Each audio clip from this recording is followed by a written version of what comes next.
Good evening, everyone, and welcome to the midweek Flagler weather update. Today is the 3rd of September, 2025. We are approaching the peak of hurricane season, and we do have something in the tropics to talk about. We're going to get to that in just a bit. And we're also going to take a look at our local weather, as things have been a little active around here and changeable, and we're going to get into that in just a little bit as well. So, taking a look at the tropics, and this is our satellite image from the National Hurricane Center, from the far eastern tropical Atlantic all the way to the Gulf.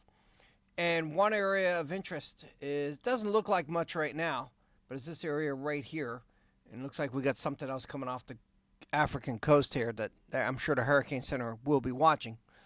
Also, we do have a front that's kind of stationary across southern Florida, and it's been giving the one that gave us all the unsettled weather earlier in the week is now over southern Florida. A little bit of drier air getting in here, but a weak low pressure system right around here, and it's been kind of bringing some of that drier air, but also some of the moisture in off the ocean.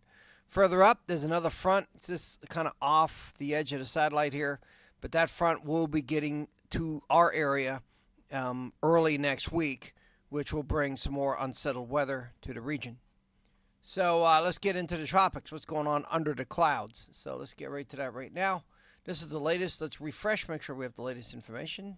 This is the latest tropical update from the National Hurricane Center.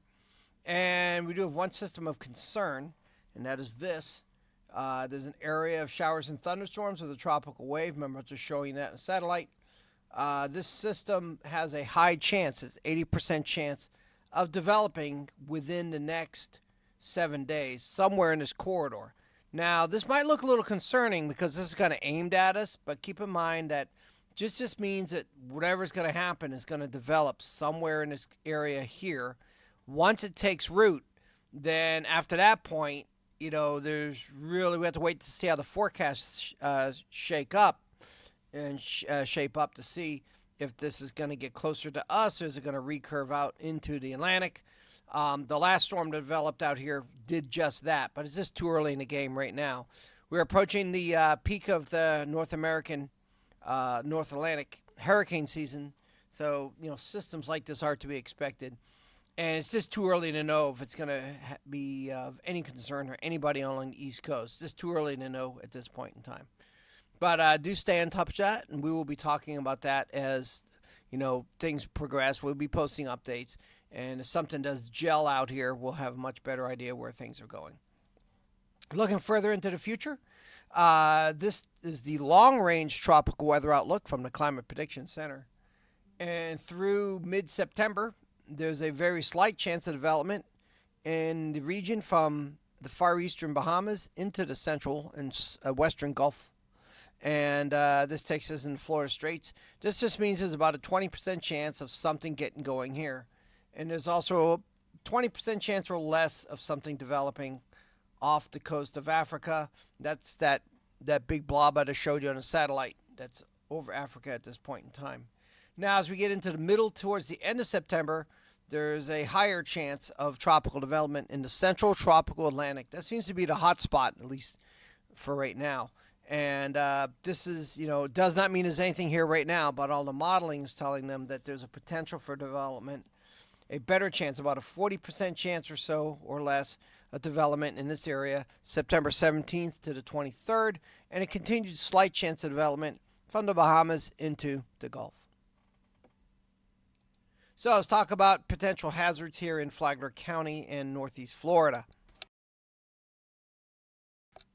Now, taking a look at this is from the National Weather Service in Jacksonville, who is our local weather forecast office.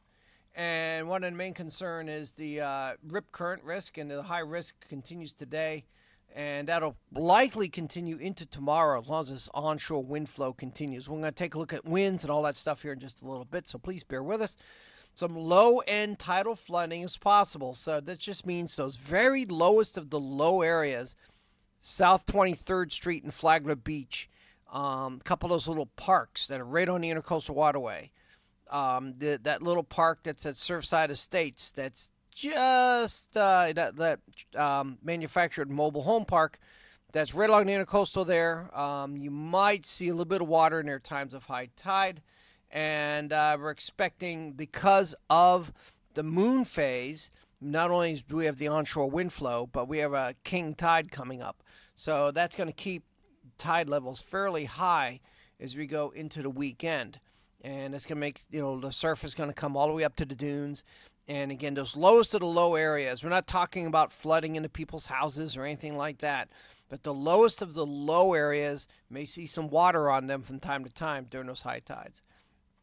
Because it is a coastal flood advisory, remains in place for all those areas. And also not just eastern Flagler County, but western Flagler County, Haw Creek, Lake Diston, Dead Lake, out there on the docks, they're probably going to have a little bit of higher water.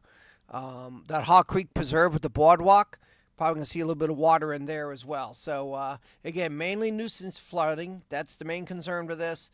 I don't want to alarm people. They mentioned isolated road closures possible. That usually does not apply to us here in Flagler County, but other points further north. But again, mainly nuisance flooding is the name with this right now. And again, just a recap of the tropics, we're not expecting any local effects from this system at this point. And this is kind of an older update here. We just looked at the most current. So let's talk about the coastal flooding and how things are looking there. So this is live river data and flood level data. And we're going to take a look at a couple places. So up here, Bing's Landing. Right now, we can see the tide levels, we kind of flirted with moderate a couple days ago. We've been generally in the minor flood stage in the intercoastal waterway. And so that generally, again, gets water in, like I said, those very lowest areas around South 23rd Street and Flagler Beach. Not necessarily up on the road, but might get into a few yards down that way. A couple places along the intercoastal waterway where that flooding, where you get that little bit of tidal flooding there. Now, this is down in Bulow, and you see the water got up to minor flood stage there. It's starting to come down a little bit. So, again, nothing significant there. Going up to Palliser Creek, actually, we're in pretty good shape right there. It has been getting up into minor flood stage every once in a while, but not a major problem there. Haw Creek looks like it's been a little higher, but right now it's kind of solid in the minor flood conditions out there. But Haw Creek, again, just has very low impacts. There's no houses or anything really out there. Maybe a couple pieces of property, but nothing significant out there that's being impacted. And in Shell Bluff, which is over by Andalusia, waiting for that to load up. And we're just touching with minor flood stage out there. But again, that's not really going to have any dramatic effect, except maybe getting a little bit of water into people's yards, just a very, very edge. But again, nothing to be concerned with at this point in time. But we'll keep an eye on all that, see what the National Weather Service says as we go through. So we did look at that, taking a look at the local weather maps here. So you do have that stalled off front to the south. That's going to kind of hang out as weak low pressure systems move along it. And then as we get into Thursday, yes, it's still there. And as we get into Friday, yes, it's still there. But note this other front starting to come in. This is a stronger front. And it's going to be moving into us by the end of the week and into early next is the way that looks. Looking at satellite radar images, all the showers and storms have been generally staying out to sea into our south today. And where's all the action? So let's take a look for lightning. Go look for that. And most of that has been down here in SoFlo, southern Florida, on the other side of that front being right about there. So let's take a look at some local Flagler County weather, what to expect. Looking at rain chances for tonight, very minimal chances, maybe about a 20% chance of catching the odd shower off the ocean, especially along the coast during those overnight hours. And then tomorrow, looking at rain chances again, 30 to 40% chance. Not really a high chance, so most of us probably staying dry tomorrow. But the odd shower, maybe even a thunderstorm, but probably more showers than anything else, will be possible. Now, as we go tomorrow night, we're still looking at Friday, rather. You're still going to have pretty minimal chances there. Friday looks kind of the same, maybe about a 40% chance of showers and storms. Got a little ahead of myself here. Saturday, rain chances come up a little bit, maybe about a 50% chance there. And Saturday night, very minimal chances. Sunday, we get up to about 40 to 50%. Again, weekend's not looking too terribly bad. But as we get into early next week, notice those rain chances starting to jump up to them near 70% on Monday, and then 80% chance of rain on Tuesday. How much rain are we going to get?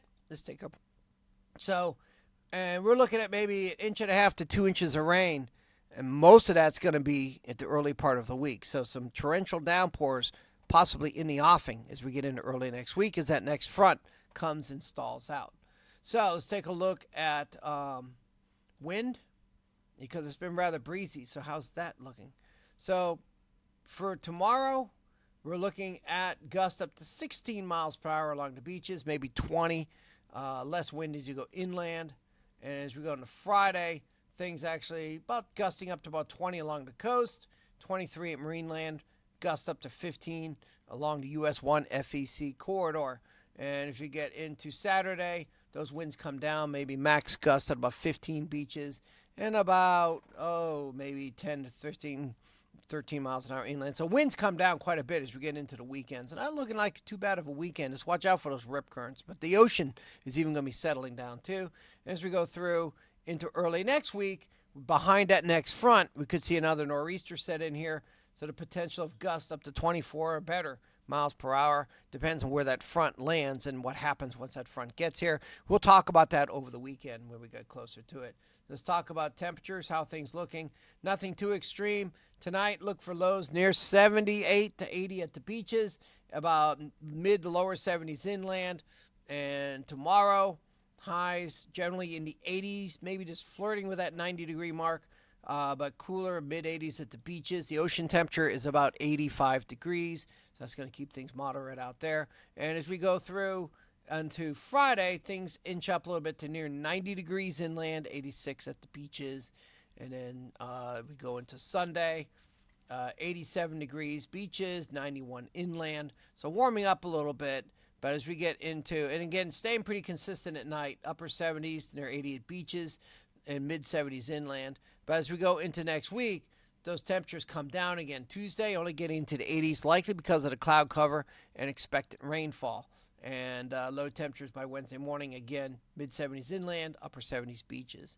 So we're not looking in too bad a shape with temperatures. Don't see any extreme heat coming. Heat index numbers pretty much staying below 100 until we get to Friday. Heat index numbers getting up to 101, 102 degrees by then.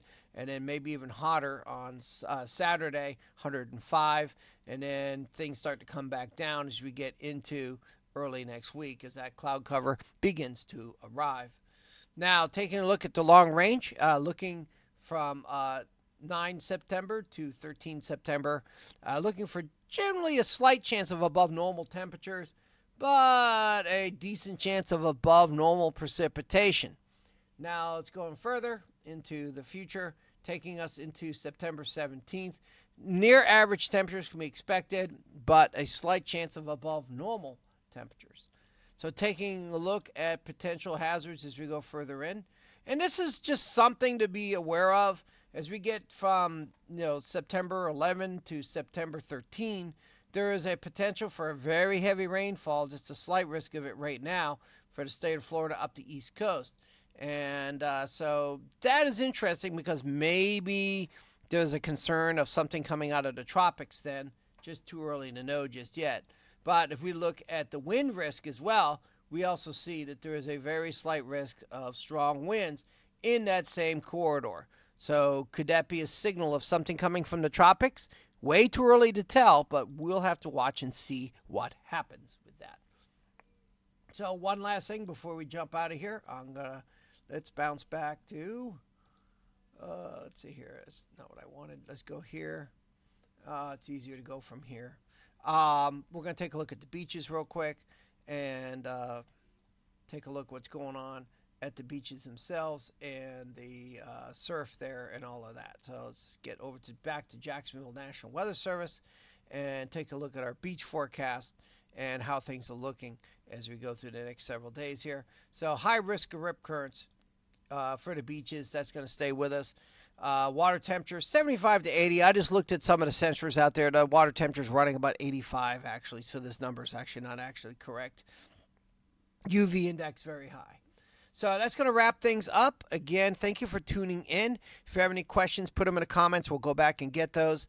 And our next update likely over the weekend, probably Saturday night or Sunday. Bye-bye now.